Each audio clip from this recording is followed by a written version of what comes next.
আচ্ছা, নবম দশম শ্রেণীর বইয়ের প্রথম অধ্যায় পৌরনীতি ও নাগরিকতা থেকে নবম শ্রেণীর শিক্ষার্থী বৃষ্টি মণ্ডলকে 30টি জ্ঞানমূলক প্রশ্ন ধরবো। দেখি বৃষ্টি মণ্ডল কতটি প্রশ্নের সঠিক উত্তর দিতে পারে।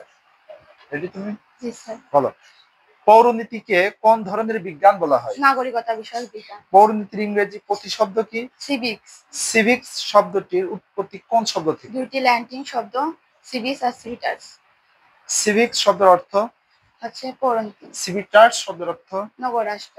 নাগরিকতা কাকে বলে? রাষ্ট্রের নাগরিক হিসাবে ব্যক্তি যে সম্মান ও মর্যাদা পায় তাকে নাগরিকতা বলে। ইএম হোয়াইট কোন দেশের রাষ্ট্রবিজ্ঞানী? যুক্তরাজ্যের।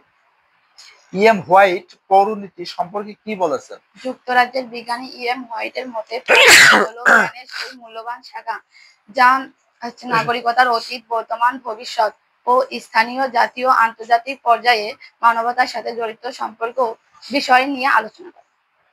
বিষয়বস্তুর দৃষ্টিতে পৌরনীতিকে কয় ভাগে মানে কয়টি অর্থে আলোচনা করা যায়? দুইটি। পৌরনীতি কাকে বলে? নাগরিকতা, পরিবার, সমাজ ও রাষ্ট্রের আচরণ ও কার্যাবলী নিয়ে ধারাবাহিক আলোচনার মাধ্যমে যে বিষয়টি নাগরিকের জীবন সম্বন্ধে জ্ঞান দান করেন তাকে বলে। সুন্দর, হ্যাঁ। তারপর বলো, পরিবার কি ধরনের প্রতিষ্ঠান? সামাজিক প্রতিষ্ঠান। পরিবার কাকে বলে? বৈবাহিক সম্পর্কের মাধ্যমে এক বা একাধিক নারী পুরুষ তাদের সন্তানাদি, পিতামাতা ও অন্যান্য পরিজন নিয়ে যে সংগঠন গড়ে ওঠে তাকে পরিবার। পরিবার সম্পর্কে ম্যাকাইভার সংজ্ঞাটি বলো। সন্তান জন্মদান ও লালন পালনের জন্য সংগঠিত ক্ষুদ্র বর্গকেই পরিবার।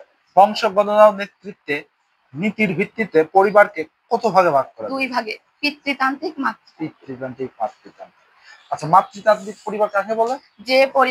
যে পরিবারের সন্তানরা মায়ের পরিচয়ে বড় হয় এবং যে পরিবারে মা নেতৃত্ব দেন তাদেরকে মাতৃতান্ত্রিক পরিবার বলে। সুন্দর। গারদের মধ্যে কোন ধরনের পারিবারিক কাঠামো দেখা যায়? মাতৃতান্ত্রিক। পারিবারিক কাঠামো অনুযায়ী পরিবার কত প্রকার? দুই প্রকার, একক ও যৌথ পরিবার। একক পরিবার বলতে কি বোঝায়? যে পরিবারে মা, বাবা, ভাই, বোন নিয়ে গঠিত তাকে একক পরিবার বলে। আর যৌথ পরিবার কি?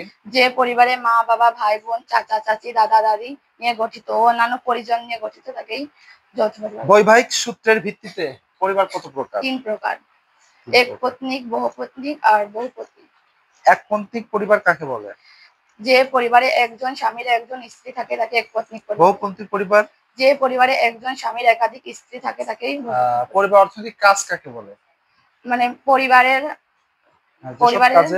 যেসব কাজের মাধ্যমে পরিবারের সকলের ভরণ পোষণের ব্যবস্থা হয় তাকেই পরিবারের অর্থনৈতিক কাজ বলে। আচ্ছা, শিশুর জীবনে প্রথম পাঠশালা কোথায়? পরিবার। রাষ্ট্র কোন ধরনের প্রতিষ্ঠান? রাজনৈতিক প্রতিষ্ঠান। পৃথিবীতে কতটি রাষ্ট্র আছে? ছোট বড় মিলিয়ে 200টি রাষ্ট্র আছে। রাষ্ট্র গঠনে অপরিহার্য উপাদান কোনটি? জনসমষ্টি। রাষ্ট্রের সর্বোচ্চ ক্ষমতা কার? সর্বোচ্চ ক্ষমতা কি? রাষ্ট্রের উৎপত্তি সম্পর্কিত সবচেয়ে পুরাতন মতবাদ কোনটি? ঐশী মতবাদ। রাষ্ট্রের পরিচালককে? সরকার। সরকারের কয়টি বিভাগ রয়েছে? 3টি। কি? আইন, শাসন আর বিচার। সরকার কোন বিভাগে দেশের প্রয়োজনে আইন তৈরি করে? সরকার কোন বিভাগ বলো? আইন বিভাগ। সুন্দর, ধন্যবাদ বৃষ্টি মণ্ডলকে। 30টি প্রশ্নেরই সঠিক উত্তর দিতে পেরেছে। সবাই একটা অর্জনে হাতে তুলে দাও।